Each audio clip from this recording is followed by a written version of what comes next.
I'm not a mess. Need to rest. I'm not a mess.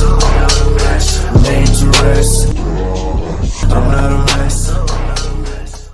Hai, sebelum mulai, yuk kita subscribe dan nyalakan lonceng untuk mendapatkan update video terbaru dari kami. Terima kasih.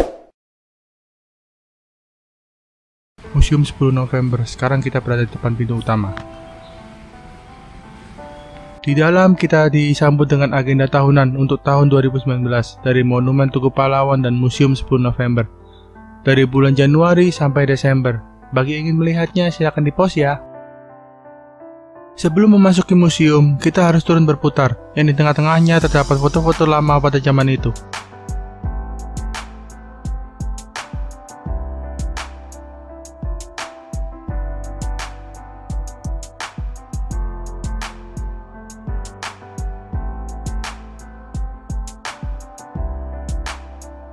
Sedikit turun ke bawah, kita disuguhkan ukiran relief bagaimana perjuangan arek-arek Surabaya berperang melawan tentara sekutu. Di bawah relief terukir kata-kata sebagai berikut.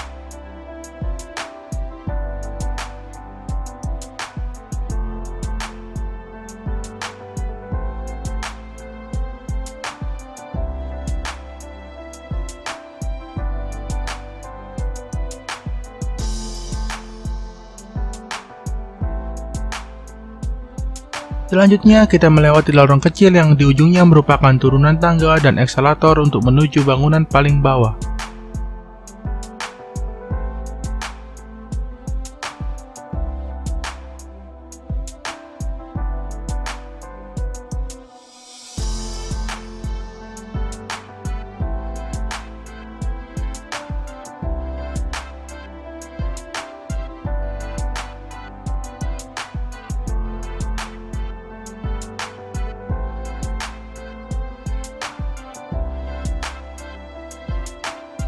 Di awal kita disuguhkan ruangan kecil untuk bermain anak-anak, yang di sisi sebelah kanan terdapat lukisan 3 dimensi berkumpulnya pejuang-pejuang muda di depan Hotel Yamato, yang sekarang berganti nama menjadi Hotel Majapahit.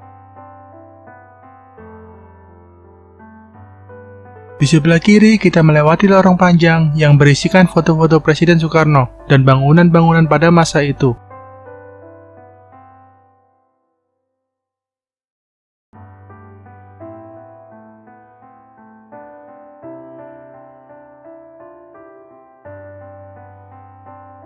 Di tengah-tengah lorong sebelah kiri adalah pintu masuk, dan di sebelah kanan adalah nama-nama tokoh pelaku perjuangan kemerdekaan pada tahun 1945 dan pejuang tak dikenal yang telah gugur berjumlah lebih dari 10.000 orang.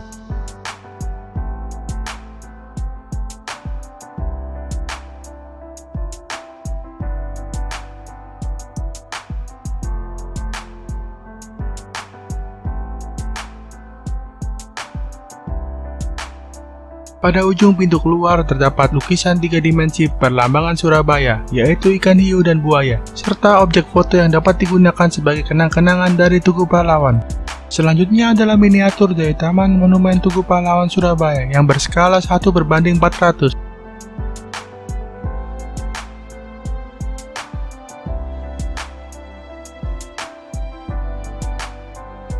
Pada video kali ini, mari kita bahas yang ada di lantai 1 dari Museum 10 November Surabaya. Dari sebelah kanan kita dapat melihat seragam kepolisian. Di tengahnya adalah patung perlambangan peperangan 10 November. Lalu kita dapat melihat kutipan-kutipan berita masa-masa dari perjuangan bangsa Indonesia pada setiap sudut ruangan museum.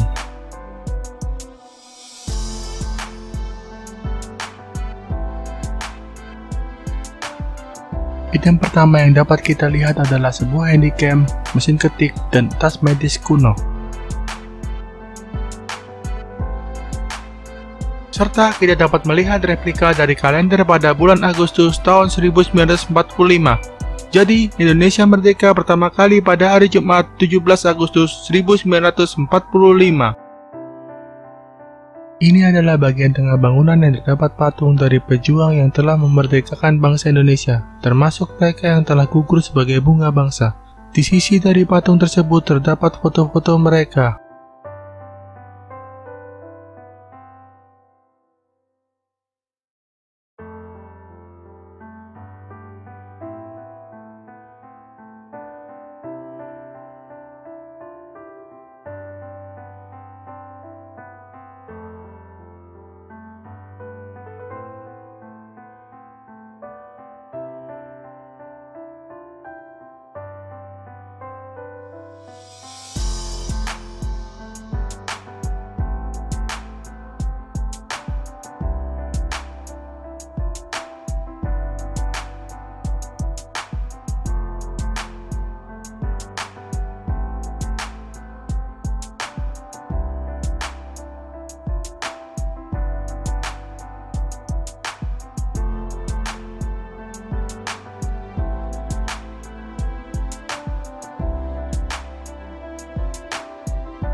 Selanjutnya adalah sebuah buku kuno yang menyimpan memori pada zaman itu.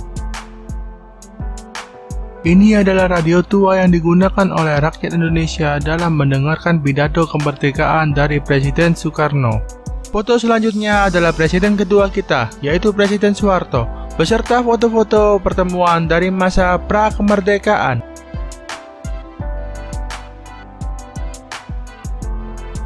Selanjutnya adalah riwayat hidup dari Jenderal H.R. Muhammad Mangunkusumo, seseorang yang sangat berjasa bagi Indonesia. Termasuk di dalamnya adalah sebuah seragam perang, katana, piagam, serta baju jenderal yang pernah dipakai oleh beliau.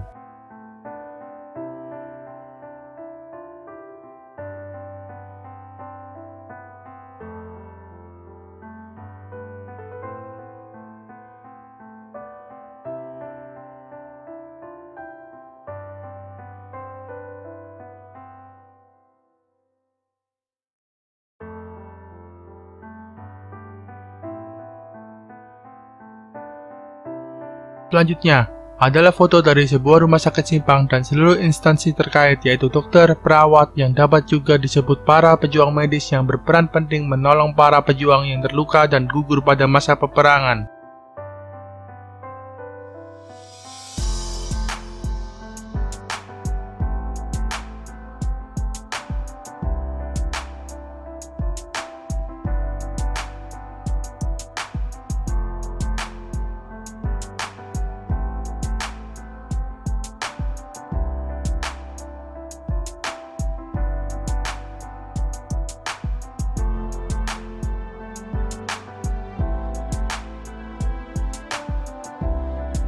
Selanjutnya, sejarah singkat serta miniatur dari markas Kempetai.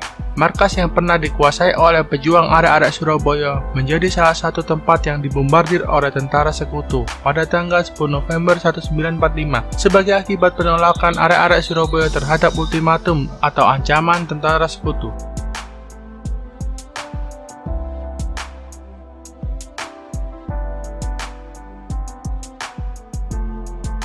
Yang berakibat larinya masyarakat dan pejuang keluar kota. Kita dapat melihat kekuatan dari pasukan Indonesia pada masa peperangan, taktik, strategi, serta giginya mereka yang digambarkan pada sebuah miniatur sebagai berikut.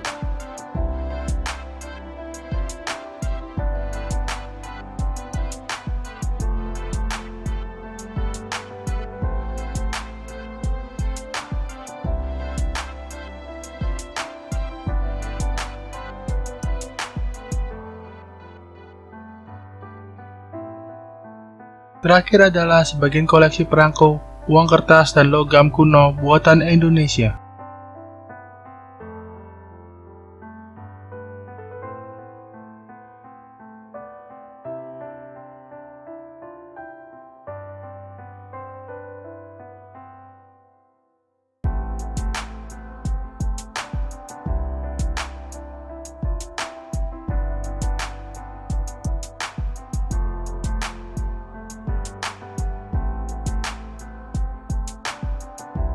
Terima kasih telah menonton video kami. Silakan komen, kritik, dan saran video apa yang harus saya buat selanjutnya. Sampai jumpa.